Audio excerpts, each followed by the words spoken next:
बऱ्याचशा लोकांच्या मनामध्ये अनेक प्रकारच्या शंका असतात. त्यापैकी ही एक शंका सध्या जास्त माझ्या कानावर आली, त्यामुळे म्हटलं की यावरच एक व्हिडिओ बनवावा. पौष महिना.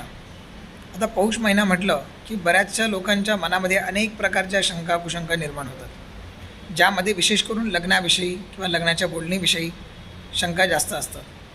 आता एखाद्याला जर विचारलं की ह्या महिन्यामध्ये लग्नाची बोलणी करूयात, तर तो म्हणतो, अरे नाही नाही, हा पौष महिना आहे, पौष महिन्यामध्ये आमच्याकडे करत नाहीत, किंवा लग्नाचं नाव देखील घेत नाहीत. परंतु या पाठी काही शास्त्र आहे का?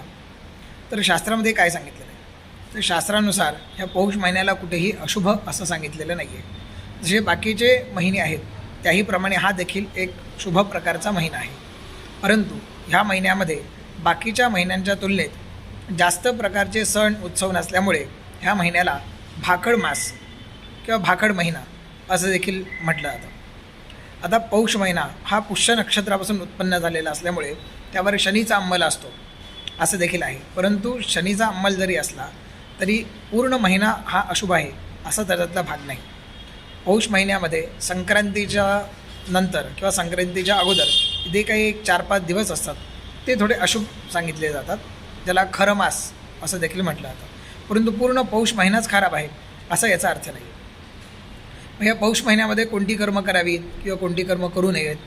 तर पौष महिन्यामध्ये तुम्ही नेहमीप्रमाणे ज्या 12ही महिन्यामध्ये जी काही बाकीची कर्म करता, जसं की लग्न, मुंज, वास्तुशांती इत्यादीचे सुद्धा मुहूर्त ह्या पौष महिन्यामध्ये दिलेले असतात. मग हा पौष महिना खराब का? तर बिलकुल नाही. पौष महिन्यामध्ये लग्नाची बोलणी करायला चालते, लग्न लावायला देखील चालतं, कारण लग्नाचे मुहूर्त देखील आहेत.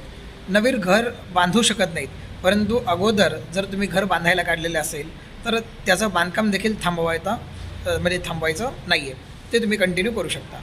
तसंच या पौष महिन्यामध्ये नवीन कपडे खरेदी करणे, नवीन वाहन खरेदी करणे किंवा ज्या काही तुम्हाला वस्तू खरेदी करायची असेल, उदाहरणार्थ सोनं खरेदी करायचं असेल, या सर्व वस्तू तुम्ही ह्या पौष महिन्यामध्ये खरेदी करू शकता. मग पौष महिना कुठल्याही शास्त्रामध्ये अशुभ आहे असं लिहिलेलं नाही आहे. प्रत्येक महिन्यामध्ये काही दिवस, ठराविक दिवस हे अशुभ असतात.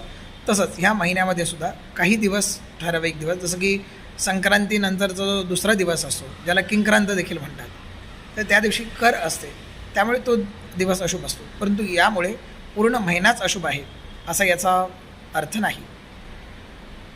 आशा करतो की तुम्हाला या पौष महिन्यातील ज्या काही शंका असतील त्यांचं निरसन झालेलं असावं. श्रीराम.